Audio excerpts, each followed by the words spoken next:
Bonsoir. Bonsoir. Ousmane Gawal Diallo, bonsoir. Bonsoir.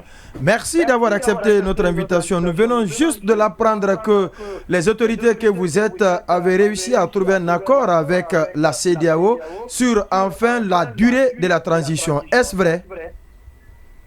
Bon, écoutez, il y a eu un compromis, c'est un compromis dynamique qui a été trouvé dans la mesure où les biens fondés de chaque position ont été au cœur des échanges et l'objectivité a été recherchée. Et donc, il était tout à fait naturel qu'un compromis apparaisse. Bien entendu, vous vous souviendrez que nous avons toujours soutenu que ce n'est pas la durée de la transition qui fait obstacle. Ce n'était pas un sujet tabou pour nous, ce n'était pas un dogme. Ce qui était important, c'est que l'on puisse poser des actes qui soient de nature à aider les Guinéens à sortir de cette transition de la meilleure des manières, en produisant des institutions et des lois qui peuvent permettre une certaine stabilité dans le temps. Et c'est ce qui est arrivé, donc avec la forte implication du président Thomas Yayi-Boni et des techniciens de la CEDEAO, et un engagement constant du président de la transition, colonel Mamadi Doumbouya, et puis la présence très active également du Premier ministre, du ministre de l'Administration du Territoire et du ministre des Affaires étrangères qui vraiment, il faut saluer les efforts qu'ils ont déployés. Et puis, il faut dire que chacun des acteurs majeurs, qu'il s'agisse du CNRD, du président de la transition, chacun a fait preuve de bonne volonté et cela a été couronné par un compromis dynamique comme on l'a intitulé dans le texte qui a été adressé au président de la conférence des chefs d'État. Et quel est le contenu de ce compromis dynamique? Puisque le point d'achoppement quand même entre vous à l'époque et les acteurs politiques, c'était la durée. Est-ce que il y a eu une compression de la date ou qu'en est-il exactement de la durée? Le point d'achoppement n'a pas été avec les acteurs politiques sur la durée. Il faut quand même rétablir les choses. Les acteurs politiques n'ont jamais proposé d'alternative à ce qui a été fait là, parce que une partie de la classe politique n'a jamais voulu mettre sur la table, et moi j'ai soutenu dans les différentes émissions auxquelles j'ai pris part dans vos antennes, que cette classe politique n'avait rien à proposer. Et c'est pour ça qu'elle était réfractaire au dialogue et à toute forme d'échange, parce qu'elle n'avait rien à proposer. Et elle se contentait de dénier le contenu de la transition. J'ai même entendu des gens confondre le recensement général de la population et de l'habitat et le recensement général à caractère d'état civil, en me disant oui, tout ceci s'est fait de la façon à faire durer la transition. Et au final, je pense que ce n'était pas l'avis de la CEDEAO. En tous les cas, nous avons accepté de répondre également à l'attente des chefs d'État. Et puis, je pense que les chefs d'État ont été attentifs. En tous les cas, le médiateur de la CEDEAO qui est arrivé était attentif aussi au contenu qui lui a été présenté. Et il a vu la pertinence de cela. Et c'est ce qui a permis d'arriver à ce compromis dont le chef de l'État a fait lecture aujourd'hui de la correspondance qui a été adressée au chef d'État de la conférence qui va se tenir le 17 décembre. Et c'est pour combien de temps, la durée? Mais disons que ce sera sur 24 mois à partir de janvier, d'abord pour des questions pratiques. Les chefs d'État vont se réunir, je crois, le 17 décembre, et donc c'est à l'issue de ça qu'ils vont être actés le compromis. Et donc à partir de là, à partir de décembre, on pourrait continuer à dérouler le calendrier de sortie de crise. Alors, est-ce que ça veut dire qu'à l'État, ça reste toujours une proposition? Vous perdez un peu le son là, je n'ai pas saisi. Alors, je disais, est-ce que ça veut dire que à ce stade, c'est encore une proposition? Il faut justement que ça soit entériné par la CEDEAO. Alors, vous savez, non, je ne pense pas, parce que la CEDEAO quand même est représentée ici par un facilitateur. Il y a un mandat d'arriver à un compromis, donc c'est un compromis qui a été trouvé. Après, il appartient à la conférence des chefs d'État de le rendre public, parce que c'est à eux que cela a été adressé.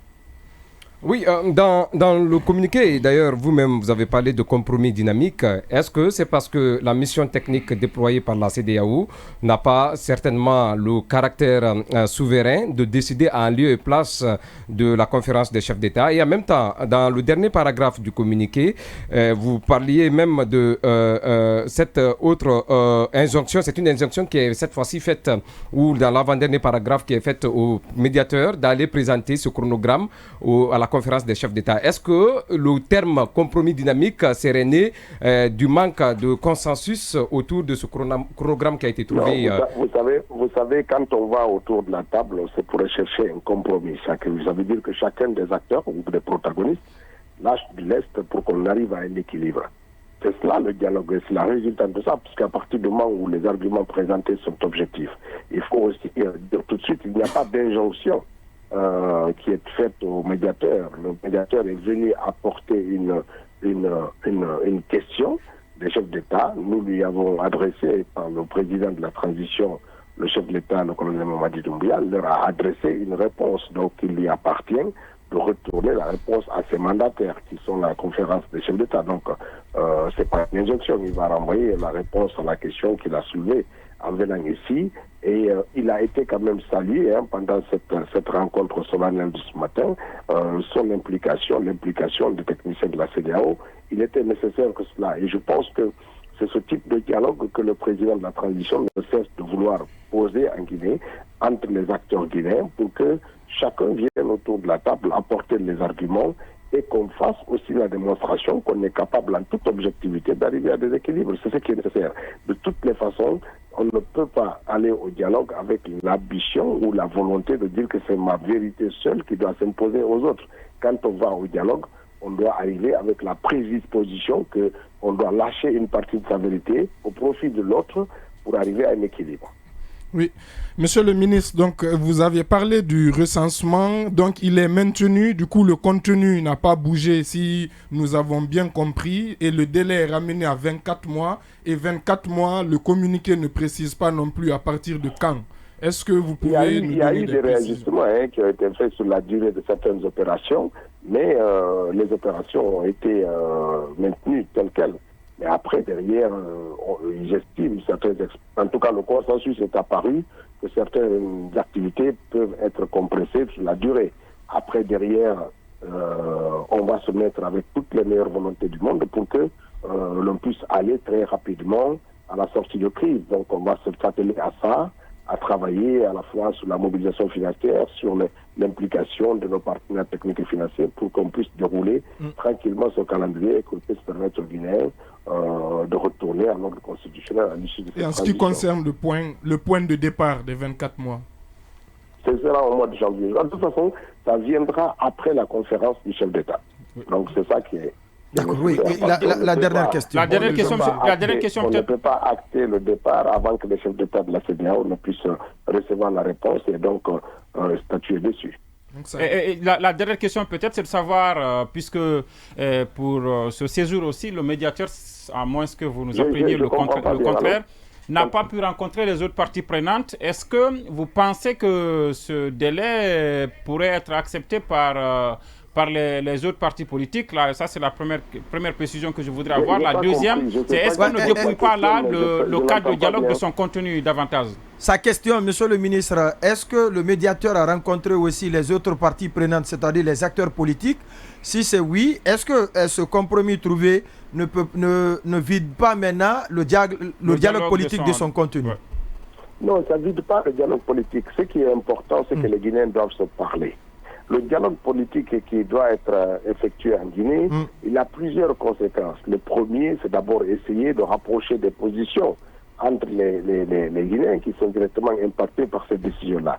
La deuxième, c'est aussi de continuer à cultiver le dialogue comme mécanisme de résolution des crises qui peuvent naître aujourd'hui, demain et après-demain. Et donc, qui sont nécessaires aussi au retour de la confiance entre les acteurs politiques. Ça, c'est une des volontés qui est exprimée, régulièrement répétée par le chef d'État.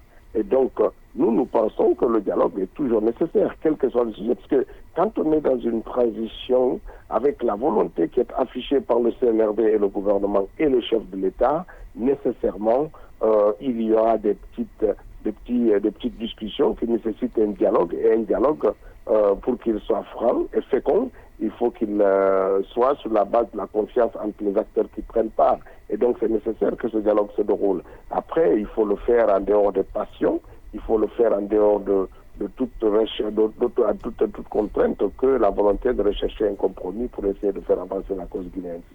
La première partie de sa question, est-ce que les politiques avaient été associés?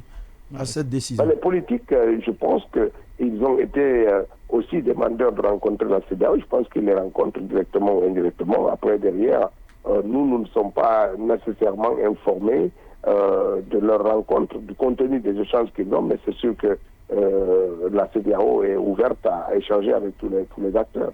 Donc ce compromis, c'est entre le gouvernement, le CNRD et la CEDEAO.